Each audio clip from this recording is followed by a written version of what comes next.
Number 15. The Franklin Curse.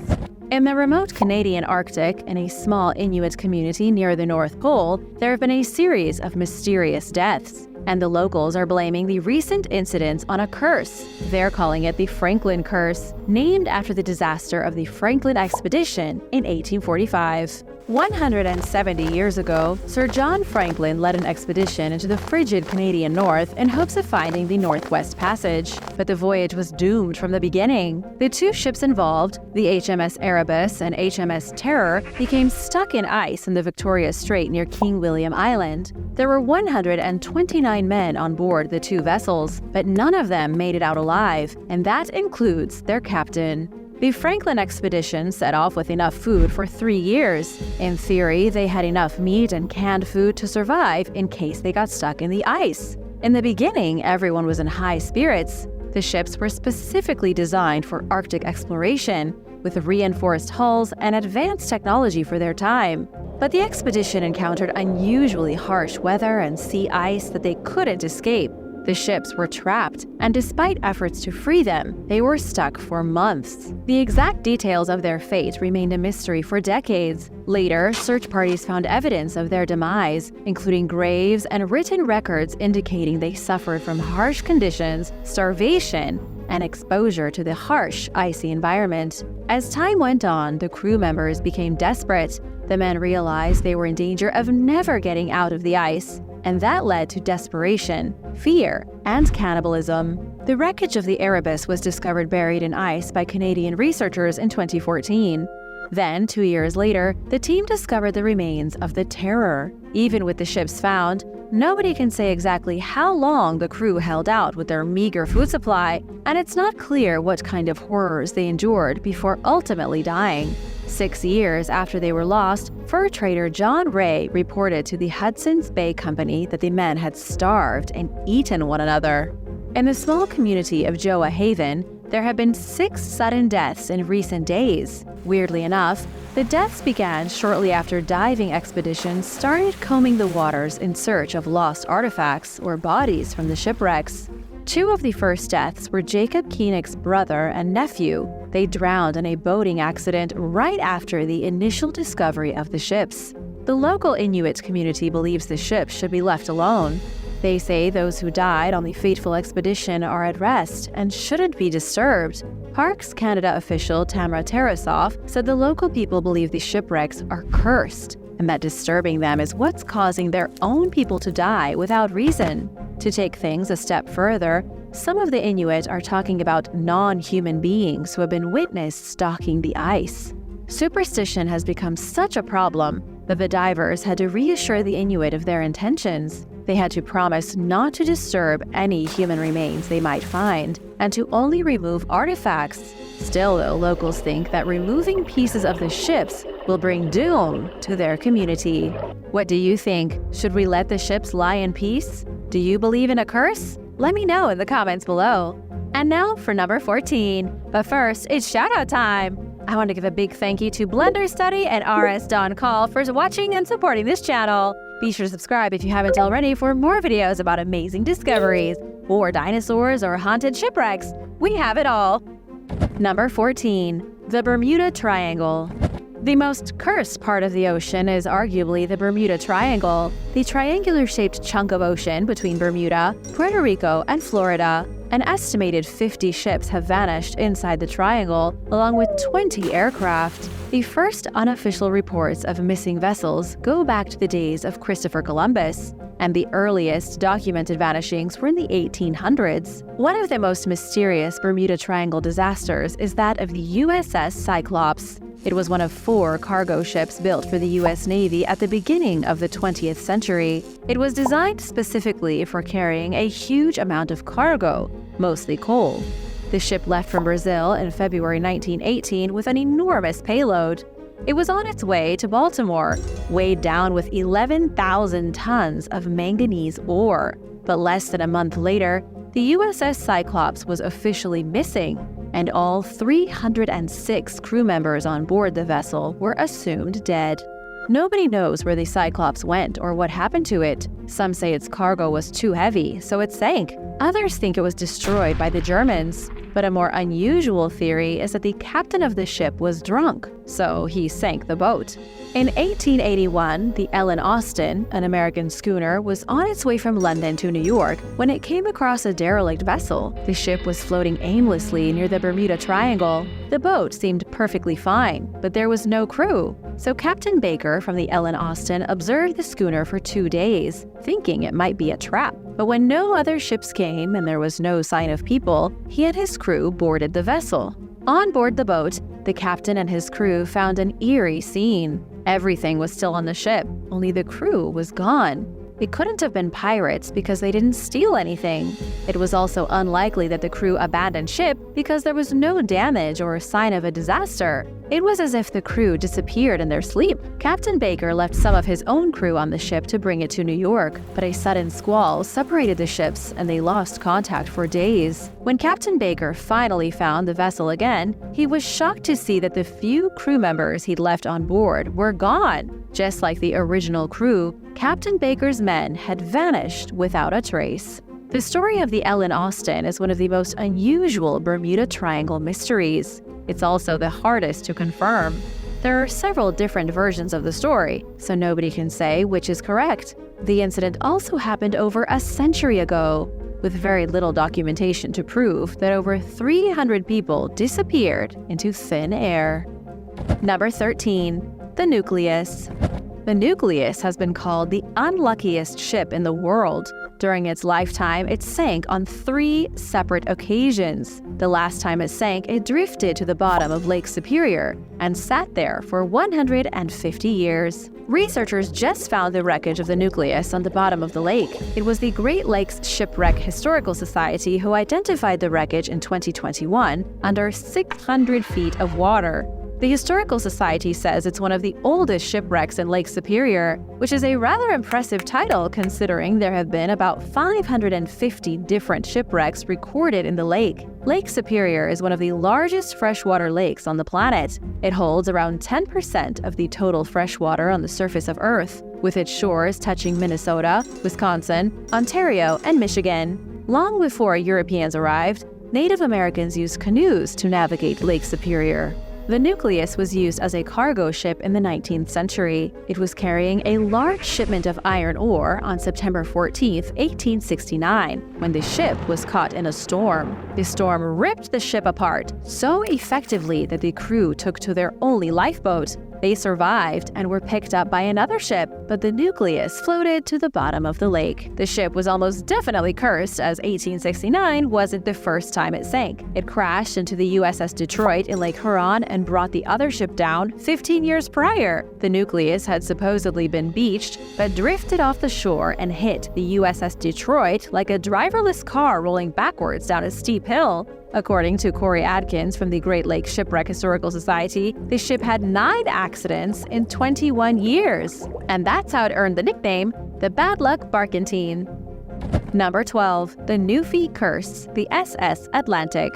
The tragic loss of the Titan submersible vessel was the most recent maritime disaster that took place off the coast of Newfoundland, Canada. Some are even starting to wonder if there is a curse causing ships to continuously go down off the coast of the Canadian province. The Titan submersible had been trying to visit the HMS Titanic, which also sank off the coast of Newfoundland. But these 2 vessels were hardly the only ones to fall victim to what could be a Newfoundland curse. The SS Atlantic was only the 2nd ship to be given the designation of an Oceanic-class vessel.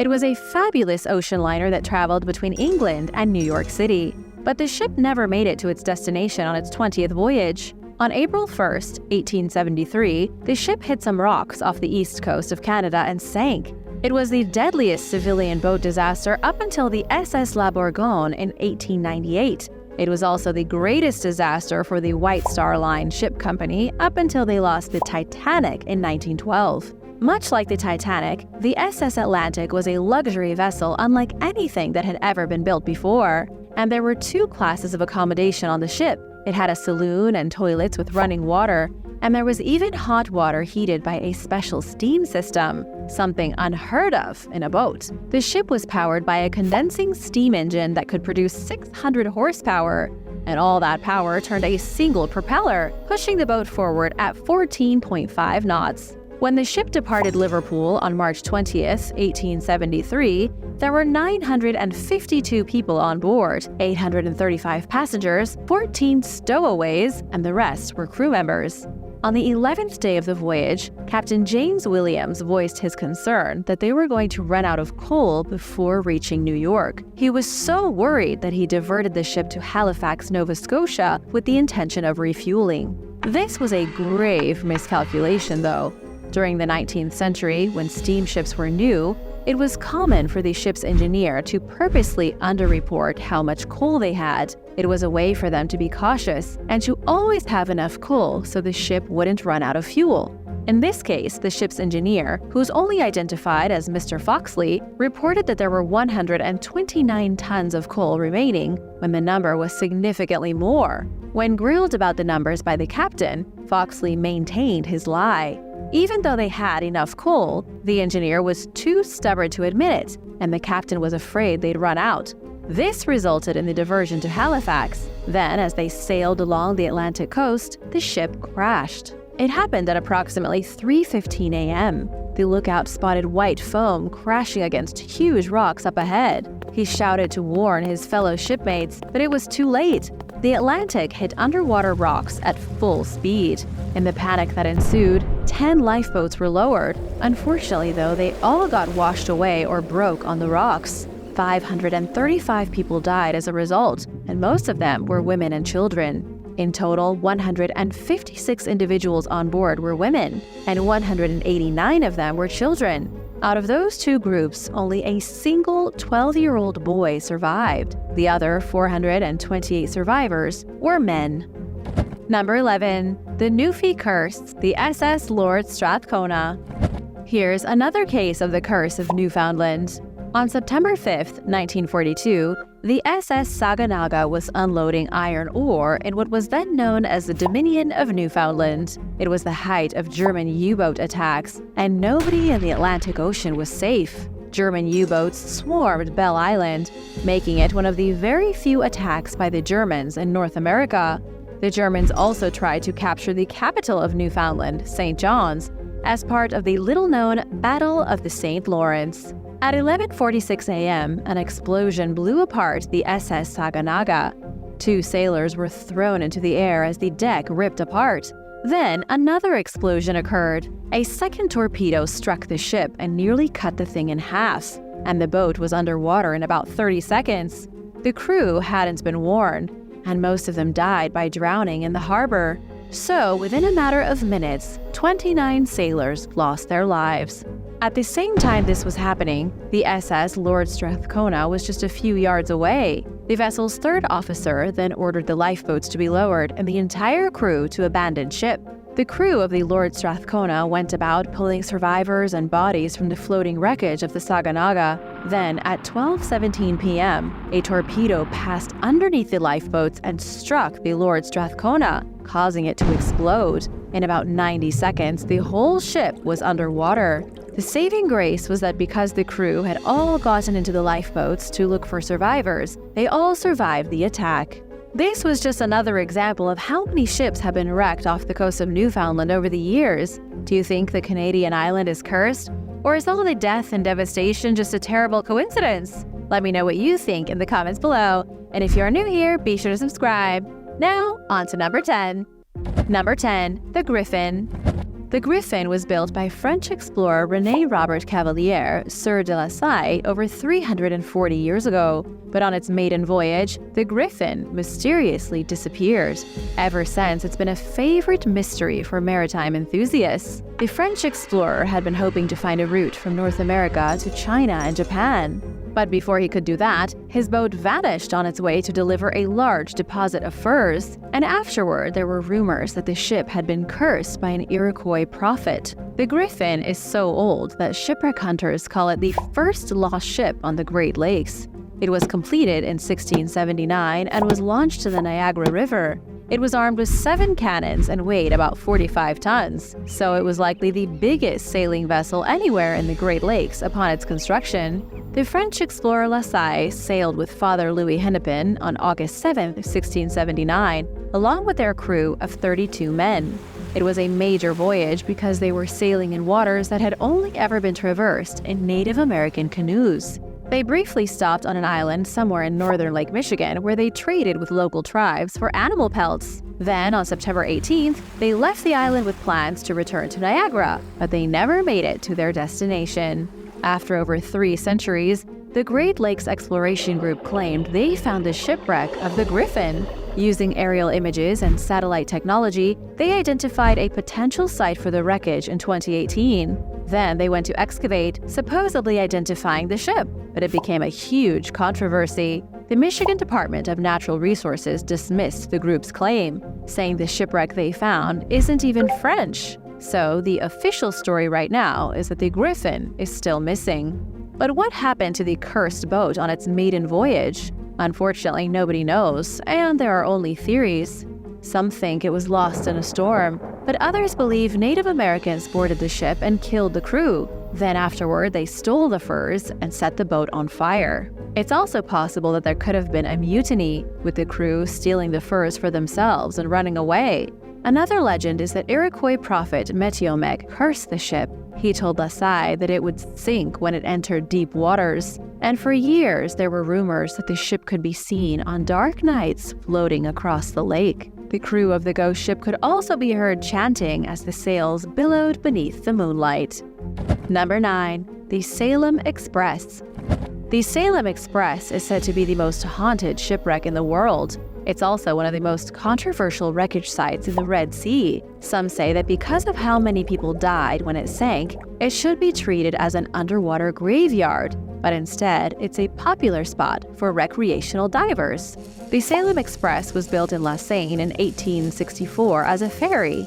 It was 300 feet long, and it was used to transport passengers and vehicles. On a dark night in December 1991, the Salem Express was on its way from Jeddah in Saudi Arabia to the port of Safaga in Egypt. The ship was filled to the brim with pilgrims returning from the Hajj pilgrimage in Mecca, and the captain, for a reason nobody would ever know, chose to take an unauthorized shortcut. He steered the ship between the mainland and some shallow reefs to cut time by 2 hours. However, the captain didn't realize he was steering directly into a storm. The bow of the ship struck the reef, ripping it apart, and the hull of the boat filled with water quickly, causing panic and anarchy. Then, after only about 20 minutes, the boat was at the bottom of the Red Sea. 470 passengers died when the ship sank, with less than 200 surviving the night. The ship now rests at a depth of around 40 feet, though its wreckage does stretch all the way to 100 feet deep. You can see the lifeboats down there with the ship, indicating the passengers never even had a chance to escape. It's considered one of the eeriest diving experiences because of what's still at the bottom of the sea. There are people's belongings, luggage bags, and even pieces of furniture. Egyptian divers maintain that there are no bodies left, but who knows if all the skeletons are really gone? Some divers even claim to hear voices while exploring the wreckage. There are scuba guides in the area who won't visit the ship because of the ghost stories surrounding it. Nobody has ever caught a watery phantom on tape, but still, the Salem Express is treated by all those who know about it like an underwater haunted house. Egyptians think the shipwreck is cursed by jinns or lost souls, and many won't go down there without first praying and reading from the Quran. Number 8. The HMS Triumph. The HMS Triumph disappeared under unusual circumstances in January of 1942, just 4 years after it was launched. The ship was operating off the coast of Greece when it suddenly vanished. There were 64 men on board at the time with the British Navy, and it's believed that wherever the submarine is, the bodies of those men are still trapped inside. But the submarine may have finally been found after 80 years of mystery. Divers recently captured haunting video footage of a newly discovered wreck off the coast of Cape Saunion, Greece. The submarine hasn't been confirmed as the HMS Triumph yet, but the divers are fairly certain that it's the legendary vessel.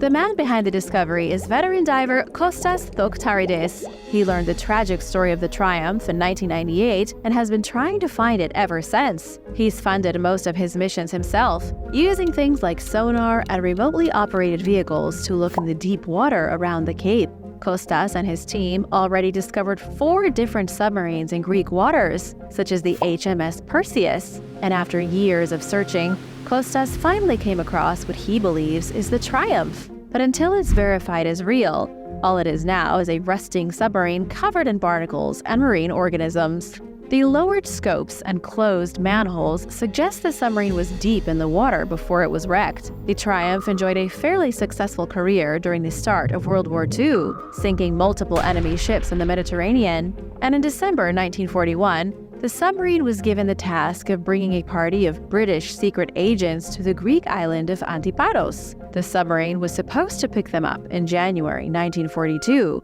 but it never arrived. Kostas thinks the submarine was destroyed by a high-power explosion. The sub he found is still tightly sealed, but if it really is the Triumph, underneath the hatch must be the ghoulish remains of nearly 100 deceased Navy soldiers. Number 7. The SS Bachimo. The SS Bachimo is an unsinkable ghost ship. The vessel launched in 1914 on Sweden's Angerman River. It was designed and built by shipbuilders in Sweden, but it was made for a German company in Hamburg. The vessel was crafted of steel, and upon completion it measured 230 feet long. The Bachimo had an impressive steam engine and schooner rigging. The German owners used the ship as a trading vessel in the Baltic Sea, but when the First World War started, it was sailing between Hamburg and Sweden. Once the war ended, however, the ship was given to the British government as reparations. The Hudson's Bay Company acquired it in 1921 and assigned it to journey from Scotland to Canada, collecting and delivering pelts. So, the ship collected the fur from trading posts in Canada, then brought them across the North Atlantic to the UK. In 1923, the Bachimo was assigned a new route. The boat would travel between Vancouver and the trading outposts in the Yukon and Northwest Territories. The ship wasn't technically allowed to carry people, but it still took on passengers when profitable. Then, in September 1931, the Bachimo got stuck on the northern coast of Alaska near Point Barrow. This was a big problem for the people on board. The ship wasn't equipped to heat itself through the winter, but it was trapped in ice and there was no getting out of it. The crew could either freeze to death on the boat or set up camp half a mile away. So, not willing to die just yet, they set up camp and men returned to the ship daily to break ice from the rudder and keep the equipment clear. But on November 24th, the men were bogged down by a mighty blizzard. And when the storm finally passed, the crew went to check on their boat and found it gone. The blizzard had somehow blown their ship out of the ice. They soon received word that locals had seen the ship drifting around 50 miles south of their encampment. The crew had no idea how it had gotten so far. They tracked the ship down and removed the valuable furs. Then they abandoned the ship, assuming there was no way it would survive the winter. Afterward, they were forced to travel back to Vancouver and write the ship off as a loss. But the ship didn't sink. It was seen the next year off the coast of Alaska, and people continued to witness the Bachimo casually drifting through the water for the next 40 years. Crews would board the ship, give it an inspection, then leave it to its journey. In 1969, it was found trapped in a chunk of ice in the Beaufort Sea, but what happened to it after that is unknown. So today, it's either at the bottom of the ocean or still drifting through Arctic waters. Number 6. The Marlboro. The Marlboro, a remarkable merchant sailing ship launched in 1876, was known for its swift voyages between New Zealand and the United Kingdom. It often carried human cargo, transporting immigrants to New Zealand and returning with goods like wool or frozen meat. The ship's record-breaking quickest voyage was completed in just 71 days, a remarkable feat for its time, earning it a reputation as the Ferrari of merchant vessels. In January 1880, the ship embarked on its usual journey from Littleton to London under the command of Captain Hurd, who was accompanied by a crew of 33. Everything seemed ordinary, but after a brief encounter with another vessel named the Falkland Hill, the Marlboro mysteriously vanished without a trace. Despite extensive searches and speculation that the ship may have hit an iceberg while rounding Cape Horn, the Marlboro remained missing for several months, leading to its official listing as lost. In 1891, a peculiar rumor emerged within the seafaring community, suggesting that shipwrecked British sailors from the Marlboro had been rescued and taken in by the local government in Tierra del Fuego, Argentina, and Captain R.E. McKeel claimed to have met the survivors. A British ship was dispatched to confirm the survivors' existence, but when they arrived, the sailors were nowhere to be found. The mystery only deepened in 1913, when the Straits Times reported that the Marlboro had been discovered adrift off the coast of Chile. Then, the crew of the Johnson, a sailing ship, made a chilling discovery upon boarding the Marlboro. The ship's crew members were found as skeletons, their flesh having decomposed over the years. The eerie sight baffled the Johnson's crew, leaving them perplexed by the circumstances of the men's deaths and how the ship had drifted aimlessly for 2 decades. Ghost ships typically meet their demise within a few years, making the Marlboro's fate even more perplexing. It's still not clear what happened to the Marlboro. So, what are your thoughts on this one? Did the crew make it to Argentina and then vanish? Or did they turn into bones trapped on an eternal ghost ship? Let me know your thoughts in the comments, and be sure to subscribe if you haven't already. Number 5. The Jenny. The last thing the captain of the Jenny wrote in his diary was this: "No food for 71 days. I am the only one left alive." The Jenny was an English schooner that got stuck in the ice trying to cross the Drake Passage in 1823, but it was found by the whaling ship the Hope in September 1840. A great and terrible storm caused the Hope to get stuck in a field of solid ice, which solidified so fast it created a frigid labyrinth. But when the sun rose the next morning, the Hope was no longer trapped and could move ahead past Chile's Cape Horn. As they began moving in the sunlight, one of the sailors on board spotted a ship leaning against an iceberg. So the Hope cautiously approached the ship, unsure of what they might find. It was an abandoned schooner. The captain, who went by the name Brighton, then entered the vessel hoping to find the crew. The name spelled on the side of the boat was Jenny. When the crew of the Hope entered the Jenny, they found a man frozen solid in the captain's quarters. He was sitting in his chair, his pen frozen between his black fingers. In front of him was his logbook, which was open to that chilling final entry from 1823. Much like the Hope the night before, the Jenny had been unexpectedly frozen in an abrupt storm. But the man frozen with his logbook wasn't the only person on board the Jenny. The crew was discovered down in their cabin, completely frozen like human popsicles. It was a horrific sight, so the people of the Hope headed back to their ship before they suffered the same fate. It looked like the captain of the Jenny had managed to keep his own fire burning for 72 days. Then he ran out of wood and turned into an icicle like the sailors on his crew. It's unclear how much of this story is true. It first appeared in an edition of Globus in 1862. But the account was never verified, meaning the Jenny and its frozen captain might be nothing but an urban legend. What do you think? Let me know in the comments. Number 4. The Mary Celeste. No discussion of ghost ships would be complete without the Mary Celeste. On December 5, 1872, the British brig Dei Gratia was roughly 400 miles from the Azores when the crew spotted a ship adrift. But unlike some stories of ghost ships, this one is 100% confirmed. Everything you hear really did happen. Captain of the Dei Gratia, David Morehouse, was shocked when he came upon the vessel and saw that it was the Mary Celeste. 8 days before he left New York City, the Mary Celeste had departed from New York City, which meant that it should have already arrived in Italy. But clearly, something terrible had happened. The captain sent a boarding party to investigate, and they found that the charts and maps had been thrown about the ship. The crew quarters still had all the belongings of the crewmen in it, and a single lifeboat was missing.